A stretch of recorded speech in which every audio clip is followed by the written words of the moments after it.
मातलोक में धरती पर जिस घर में भगवान के भक्त अन्न पानी भोजन नहीं किया है और जहाँ सत्संग मंडली भगवान की वाणी कीर्तन नहीं गाई है, वह घर अपवित्र है, पवित्र नहीं है। उस घर का चूल्हा भोजन बनाने वाला शमशान के जैसा है। उस घर के बसने वाले पुरुष कुत्ते के समान क्रोधी हैं, गधे के समान भोंदू हैं। सत्संग को भूले हुए, पापों से लिपटे हुए देखने के मनुष्य हैं। उनका बर्ताव पशुओं के समान है। उनका स्वभाव और मन की वृत्ति भूत राष्ट्रों के समान है। विषय विकारों में राशक हुए बैठे हैं। पापी प्राणियों का प्रभात में मुख नहीं देखना चाहिए। जिस पुरुष ने जन्म सारा भगवान के भजन बिना खोया है, उस मूर्ख ने हीरा समुद्र में फेंक दिया है। अंत में प्राणी दुख में रुदन करेगा, रोएगा, पछताएगा, कुछ नहीं बनेगा उसका। हे भाई, जब तक तुम्हारे हाथ में निर्दयी है, तब तक तुम सत्संग में जागो। कोड़ी के बदले हीरा मत ठगाओ। सत्संग रूप गंगा में नहाओ। तुम्हारी धीरे धीरे कल्पना और तृष्णा बुझ जाएगी और तुम्हारा जन्मों के पापों का मैल कटेगा। दिन रात भगवान के भजन में मन लगाओ, फिर सुख संपत्ति घर में आएगी।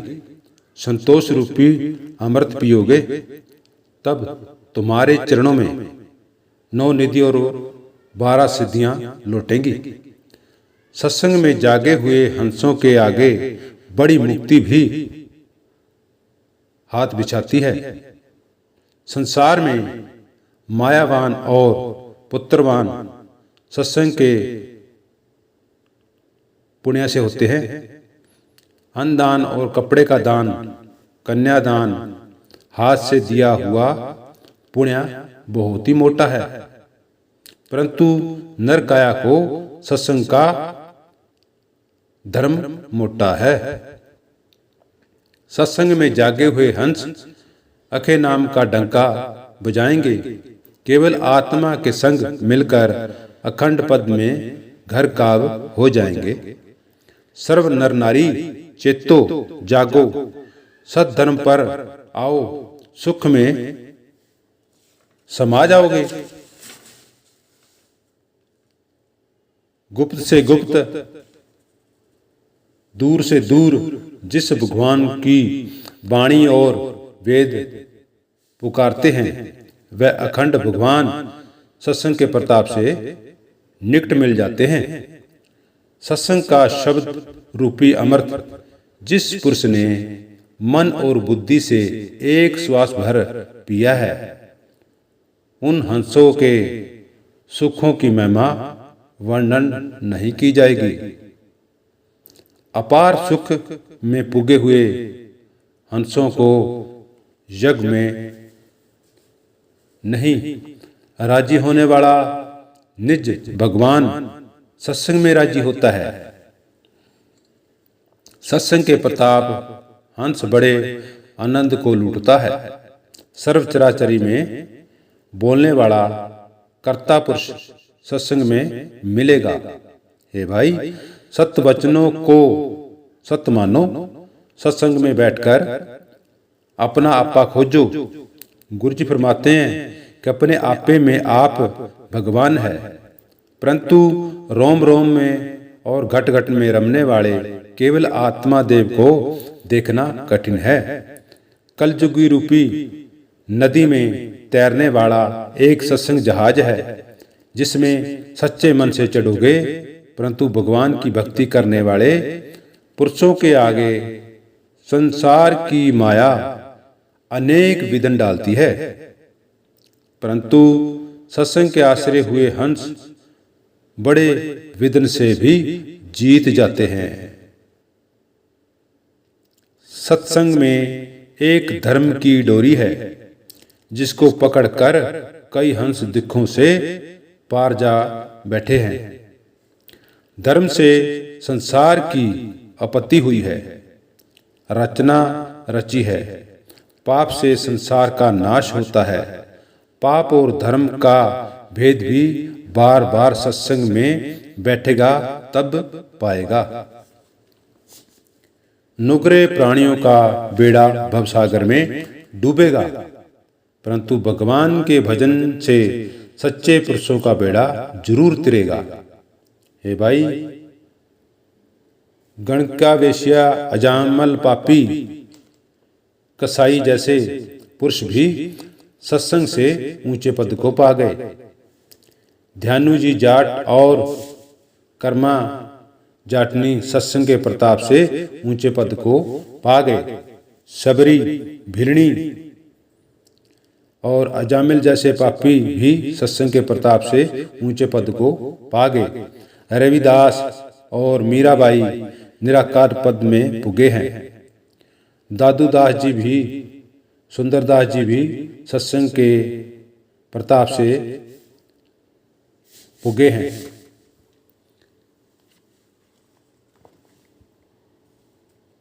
सत्य भक्त अरु नामदेव जी सत्संग के प्रताप से ऊंचे पद को पाया है।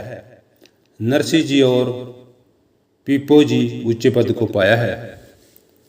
कई करोड़ संतों ने सत्संग के प्रताप से भगवान का दर्शन किया है, परंतु कोई लाख जतन कर लो, चाहे करोड़ों उपाय कर लो, परंतु सत्संग बिना भगवान का खोज खबर नहीं मिलेगी। संसार एक बड़ा भारी समुद्र है जिसमें तृष्णा जल भरा हुआ है। इसमें पापी लोग गुलुच्चियां खाते डूब जाते हैं। वह काल सर्प हैं, क्रोधी भूत हैं, मोह वासना में प्राणी को बांधकर मझधार में डुबोते हैं।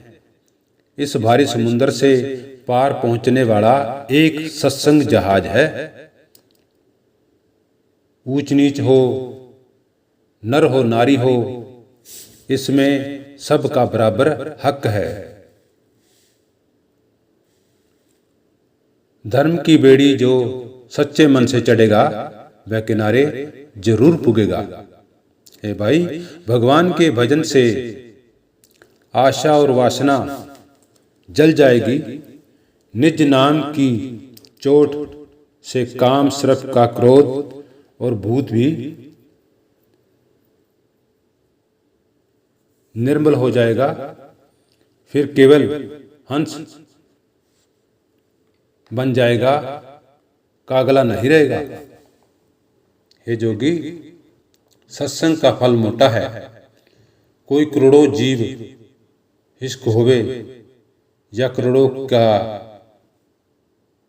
पर स्त्री का भोगी होवे, परंतु सत्संग में तत्काल ही धर्मात्मा बन जाता है।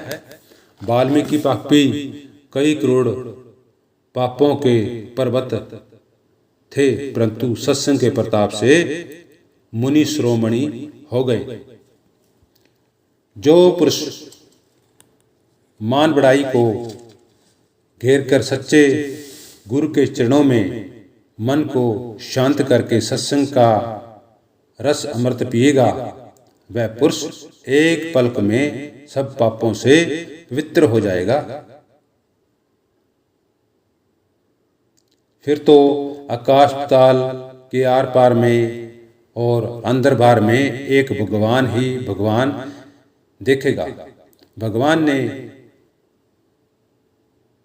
मिलते ही जीव भगवान हो जाएगा। जैसे समुद्र में नदी मिलकर समुद्र हो जाती है, वैसे जीव भगवान में मिलकर भगवान हो जाता है। यह सत्संग का फल है। जल और साबुन से मैले कपड़े का मूल दुखता है, वैसे ही सत्संग में भजन पानी है और सत्य का साबुन है। जीव का पाप धुप जाता है। जैसे सर्प अपनी केंचली उतारता है और बाहर आ जाता है, तैसे ही सत्संग में जागे हुए हंस पाप रूप केंचली उतार कर भवसागर से बाहर जा बैठते हैं। इस काया में एला और पिंगड़ा दो सार्वत पवन हैं। बीच में सुषुम्ना अमृत की नदी भरी पड़ी है। सत्संग के प्रताप से नुगरे हंस सुषुम्ना के घाट में अमृत पीते हैं, नुगरे प्यासे जाते हैं। सत्संग के प्रताप से पृथ्वी पर चलने वाला कीड़ा भी आसमान में उड़ जाता है। सत्संग जैसा सुख रूप आसरा त्रिलोकी में और कोई नहीं है। सत्संग सत्य है। अंत में जीव की उत्तम गति होती है। कोई भूमि मंडल का चुकवा राजा हो, परंतु खाली सत्संग बिना जीव को किसी ठोस में सुख शांति नहीं है। जो पुरुष कभी घड़ी भर भी भगवान का नाम स्मरण नहीं किया, वह पुरुष भगवान का चोर है। वह प्राणी दिन रात क्लेश में झूलता है।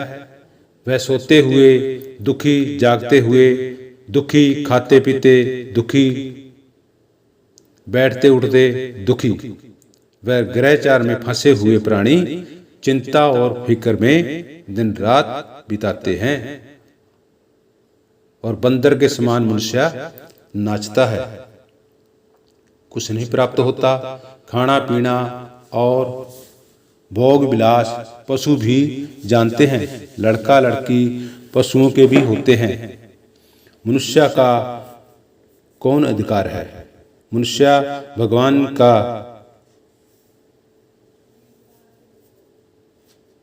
भक्त बने और उसका स्मरण करे। मनुष्य जून में गुरु सेवा और सत्संग करो, नेम से भगवान का नाम जपो, उनका ही नाम मनुष्य है। सत्संग में बार बार बैठते हैं, परलोक सुधारक की खबर मिलेगी और परलोक की पूंजी बांधो। इस भरतखंड में और सब खंड खंड में फिर कर देखा है। सत्संग बिना सार कुछ नहीं है। मुनि लोगों के वाणी और वेद बनाए हैं, जिसमें सार सत्संग है। तुम्हारे गुरु महाराज से भवबंधन छूटने का और मोह की फांसी टूटने का उपाय पूछो। तुम्हारे रूप रोम रोम में और अंदर बार में अखंड भगवान रमता है। बार बार उसके खोजो, भगवान को खोजो। आर पार में नीर त्रिलोक में अमर आत्मा बोलता है। सत्संग बिना भगवान तुम्हारी कैसे सुनेगा? आपकी बुद्धि शुद्ध करो, समझो और आगे बढ़ो। मातलोक में बसने वाले प्राणी सदा क्लेश में हैं। कोई भोंदू मनुष्य मूर्खता से भाग दौड़ कर रहा है, काया में सुख मानता है, लेकिन सुख प्राप्त नहीं होता। दुखी से भरा हुआ काया पिंजरा हर शौक में, संपत्ति विपत्ति में, लाभ हानि मोह ममता में इसका खून जलता है। पल भर भी जीव शांति नहीं पाता। सत्संग बिना उसका नाम नहीं लेता। जहाँ सच्चे पुरुष से भेंट होती है सुपात्र गुरु मिलता है, सच्चा गुरु मिलता है। भगवान कहते हैं कि मैं तो सच्चे पुरुषों का संग करता हूँ। सच में भगवान का घर है और किसी पाठ पूजा अरु जब से राजी नहीं होता है। भगवान कहते हैं कि जो मन को सत्संग में लगाएगा उनके मैं नेड़े हूँ। निर्मल मन से और निर्मल तन से मेरे भक्तों की सेवा करेगा उसके मैं पास हूँ। वही मेरा श्रोमणी भक्त है। जिनके घट में ज्ञान रूपी भान उगा है, फिर कौन सी रोशनियां और दीपक से उजाला करेगा। त्रिलोकी में प्रकाश करने वाला चंद्रमा और सूर्य जैसे उसी आत्मा भान में कई करोड़ आगियों के समान पतंगे उछलते हैं, लीन होते हैं। गुरुजी फरमाते हैं कि अखंड भानु में घर काब हो जाओ और अंधेरा फिर किधर का रहेगा, प्रकाशवान हो जाएगा, सुख में समा जाओगे। यह सत्संग का फल है। मनुष्य की काया पानी का बूंद से बना हुआ गंदी जगह से पैदा हुआ कच्चा है, कूड़ा है। उत्तम सत्संग के प्रताप से नर काया बड़ी महिमा और बड़ी शोभा को पा जाती है। सत्संग में जीव बड़ी शांति मिलती है और मोटा फल पा जाता है। वह जीव वासना और मोह ममता प्राणी की सत्संग में शांत होती है और उसे ज्ञान प्राप्त हो जाता है। सत्संग में शांत हो जाता है, उसे कभी बड़ा दुख कष्ट नहीं सताएगा और सुख में समा जाएगा।